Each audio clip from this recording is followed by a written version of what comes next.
irmão? Então, as crianças judaicas de 5 a 10 anos, elas tinham que aprender a escritura.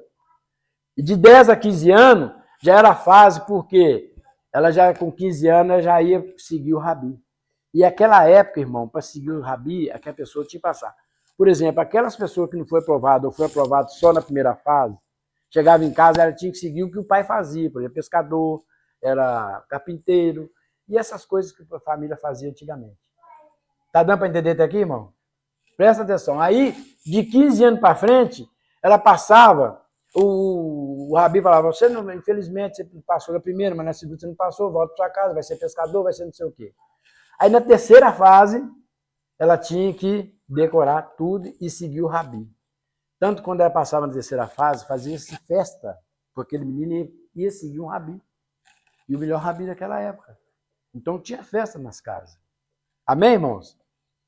Então, aqui, nós viemos aqui em Marcos, agora nós vamos no versículo 35, onde eu expliquei o que é e por que é ser discípulo de Cristo. Então, entendeu? De 5 a 10 anos faz um teste, que era os Pentateuco, depois de 10 a 15 anos ele lê o Velho Testamento, que vai Jeremias, Isaías, os Salmos, e aí vai até Abacuque, até Malaquias, que é o último livro da Bíblia.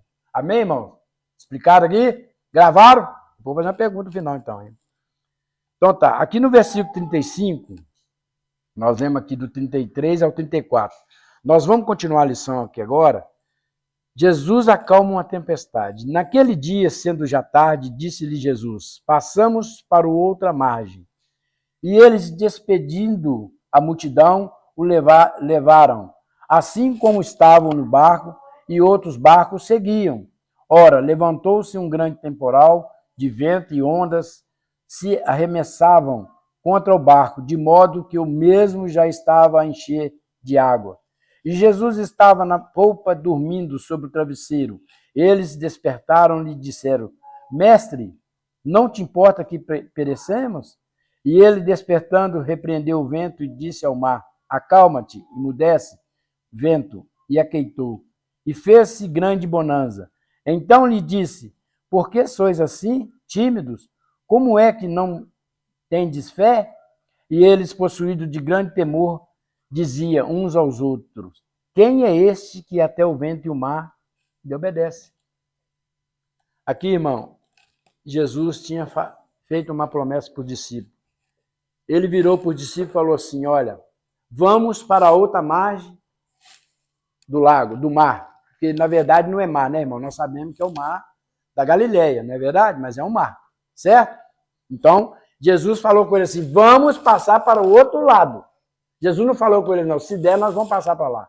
Irmão, Jesus tinha acabado de ministrar a palavra, Jesus tinha acabado de pregar. Mas Jesus não era pescador, Jesus não era remador, Jesus não era nada disso. Jesus tinha os discípulos que ele escolheu. Amém? Até aqui? Então, Jesus faz uma promessa, vamos chegar até a outra parte do mar. Jesus, quando estava chamando os seus discípulos, ele falou com Pedro assim, segue-me. Não é verdade? Ele falou com Mateus, falou com todos. Pedro estava fazendo o quê? Quando Jesus falou com ele, segue-me, o que Jesus estava fazendo? O que Pedro estava fazendo? Pescando. Então quer dizer que Pedro não tinha passado nas provas. Pedro era um pescador. Não é verdade? Pedro não fez a faculdade. Pedro ficou como pescador. Aqui nós vemos a narrativa de Jesus, que Pedro estava e seguiu Jesus. Quando nós vemos Pedro obedecendo a Cristo e seguindo a Cristo, é por isso que eu falo, sabe, irmão, tem hora que a gente fala muito sobre Pedro, Pedro negou Jesus 3 vezes, Pedro fez isso, Pedro fez aquilo, mas um chamado, Pedro seguiu Cristo. Deus fez um chamado para você, para ser um discípulo. Nós vamos chegar lá.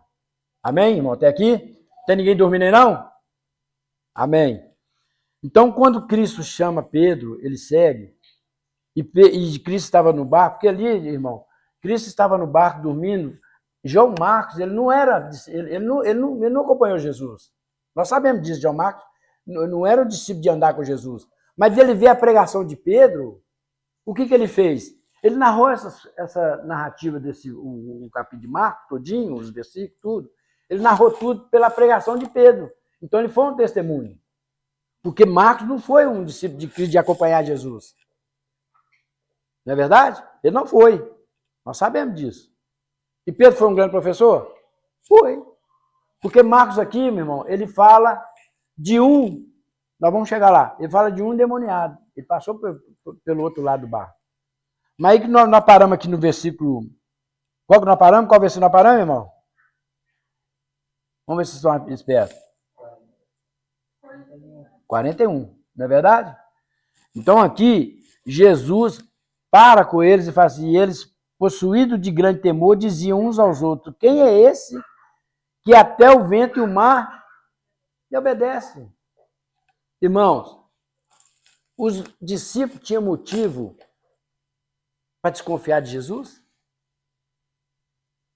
Eles tinham motivo bastante para confiar ou não tinha? Eles já tinham visto o quê? Jesus curar um coxo. Marcos não viu. Ele viu Jesus curar um cego. Ele viu Jesus curar uma mulher curvada que estava lá há 18 anos, sem poder andar. Eles tinham motivo bastante ou não tem? Não tinha. A pergunta agora é, eu tenho algum motivo para ter fé? Para viver o que Cristo está falando, está mostrando na minha vida? Nós não vimos o mar abrir, nós não vimos o coxo andar, nós não andamos nas nuvens que Deus protegeu, mas nós temos, né? Deus protege nós de tudo quanto é jeito, né? E nós ainda desacreditamos. Irmão, não sei qual que é a sua situação, falar é fácil, irmão. Eu não sei se é desemprego, se é doença, se é morte, igual aconteceu ali agora. Eu não sei qual que é a sua situação. Mas de uma coisa eu vou te falar, irmão. Pode ter certeza. Cristo sabe a sua situação, ele está no barco. Ele fez uma promessa para os seus discípulos e ele chegou lá. Vocês querem ver mais um detalhe? Olha para você ver. O capítulo 5 começa o quê? Onde é que está a resposta? Que Jesus parou assim no 40, aqui, ó, 40 e 41. Jesus falou assim, ó. Então lhe disse, por que sois assim tímidos? Como é que não tendes fé? E eles, possuídos de grande temor, diziam uns aos outros, quem é este que até o vento e o mar lhe obedece? Então ali os discípulos, um com o outro, falaram assim, pô, quem que é esse? Que até o vento e o mar... Ele é, irmão, Cristo é o provedor de todas as coisas, ele é o criador, mantenedor, provedor da nossa vida. Foi ele que criou todas as coisas, ele criou o mar, criou a tempestade, criou foi tudo, irmão. E se Jesus ali estava o quê? No barco dormindo, mas mesmo Jesus dormindo no barco, irmão, pode ter fé que ele vai fazer. Se você pensa, você às vezes perguntou, igual eu também já perguntei, irmão, mas cadê Cristo na minha vida, na minha família? Só porque eu fui tudo aquilo lá no passado, e será que Cristo não vai ficar falando, me perdoou, mas eu vou ter as consequências, minha família, não sei o quê? Isso é murmuração, irmão. Isso é murmuração. O perguntou por que não, mas ficar murmurando que ele não vai fazer, porque ele faz, ele fez e vai fazer todas as coisas. Em nome de Jesus, amém, irmão? Você crê nisso, que ele vai fazer milagre na sua vida? Ele não importa as tempestades que você está passando, irmão. Não importa, eu não sei qual é a tempestade. Mas Cristo sabe. Pode confiar que ele vai fazer. Então nós vamos para o capítulo 5 aqui agora, no versículo 1. Inteiramente chegando à outra margem do mar, a terra dos Gerazenos, ao desembarcar, logo veio do sepulcro o seu encontro um homem possesso de espírito imundo. Eu vou parar aqui, eu queria parar no 2, mas eu passei para o 3 aqui. Irmão, no versículo 1 do capítulo 5, a promessa que Cristo fez para ele, Cristo cumpriu ou não cumpriu? Eles atravessaram ou não atravessaram o mar? Quando a tempestade vier, e você crer e ter fé que Cristo está com você, você vai passar pela tempestade. Amém, irmão? O qual vivia no sepulcro e nem mesmo com cadeias alguém podia prendê-lo, porque tendo sido muitas vezes preso com grilhões e cadeias, foram quebrados por ele e os grilhões despedaçados, e ninguém podia subjugá-lo. Andava sempre de noite e de dia, clamando por entre os sepulcros e pelos montes, ferindo-se com pedras. Quando de longe viu Jesus, correu e o adorou, exclamando com alta voz, que tenho eu contigo, Jesus, Filho do Deus Altíssimo. Conjuro-te por Deus que não me atormentes, porque Jesus lhe dissera, Espírito imundo, sai desse homem. Vou ler até aqui, depois nós vamos continuar. Aqui, irmão, passa-se 5, 6 versículos na frente, vem a resposta. Aqueles discípulos que viu todas as maravilhas de Cristo na vida deles, não tiveram fé. Não acreditavam. Porque eles perguntaram, quem é esse? Que até a tempestade ele faz parar. Aqui, um endemoniado. Aqui fala, irmão, que era 2, né? Marcos fala 1, Mateus capítulo 8 fala que é 2. Mas aqui João Marcos enfatizou 1, que era o pior. Porque ali ninguém podia passar, irmão. Onde é que aquele endemoniado estava, ninguém podia passar. Mas uma pessoa, onde é que você pensa que você não pode ir, que o inimigo travou sua vida? Quando Cristo está você, ele vai, irmão. Você pode passar, porque Cristo, onde ele vai em qualquer lugar, ele vai nas profundezas, tira você do lamaçal que você está. É só crer. É só crer, irmão. É só crer, igreja. Amém? Posso ouvir um amém, irmãos? Amém. Ah, glória a Deus. Então, quando Jesus chega, ele faz o quê?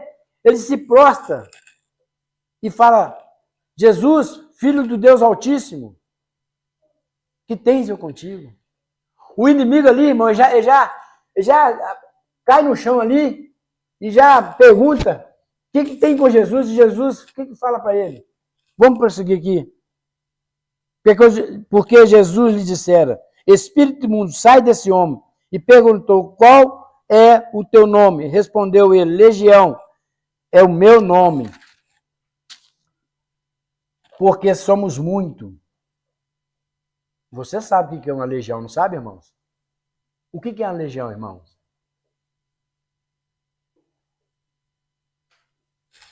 Naquela época, os romanos, né? Não sei se tem até hoje, não sei. A legião era 6.000 soldados. Você imagina, irmão, numa pessoa, 6.000 espírito imundo. Uma tentação nós não aguentamos, você imagina 6.000 demônios naquele homem. Porque ele não falou nem o nome, ele falou, nós somos nós somos uma legião de demônios na vida daquele homem. Você imagina o peso e o fato que aquele homem carregava na vida? E ali, irmãos, na continuação do texto aqui, mas Jesus, sem acudir às tuas palavras, peraí, perdi aqui, peraí. 6? 10. Então vamos lá no 10. E rogou-lhe encarecidamente que nos mandasse para fora do país. Ora, passava ali pelo monte uma grande manada de porcos. E os espíritos imundos rogavam Jesus, dizendo-nos, manda-nos para os porcos para que entremos neles. Jesus permitiu. Então, saindo os espíritos imundos, entraram nos porcos e a manada, que era cerca de 2.000, precipitou-se despenhadeiro embaixo, para dentro do mar, onde se afogaram. Os porqueiros fugiram e anunciaram na cidade e pelos campos. Irmãos, 6.000 porcos, ou seja, 6.000 demônios para 2.000 porcos, são quantos demônios para cada porco? 3, irmão, para cada porco. Você imagina 6.000 demônios, dividido para 2.000 porcos, são 3 demônios para cada porco. Eles se caíram do despenhadeiro embaixo, a Bíblia fala. Mas só que tem, irmãos, o pessoal vendo aquilo, os porqueiros vendo aquilo, eles correram para anunciar na cidade o que tinha acontecido. Porque eles não estavam preocupados com a vida daquele endemoniado. Eles estavam preocupados com quem, irmão? Irmãos, aquelas pessoas não estavam nem aí para aquele endemoniado.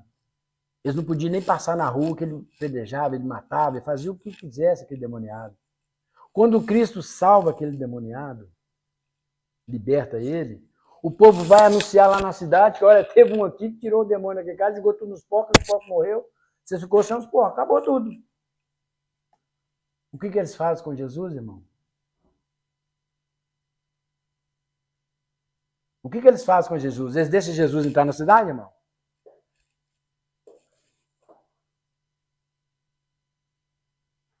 Às vezes eu fico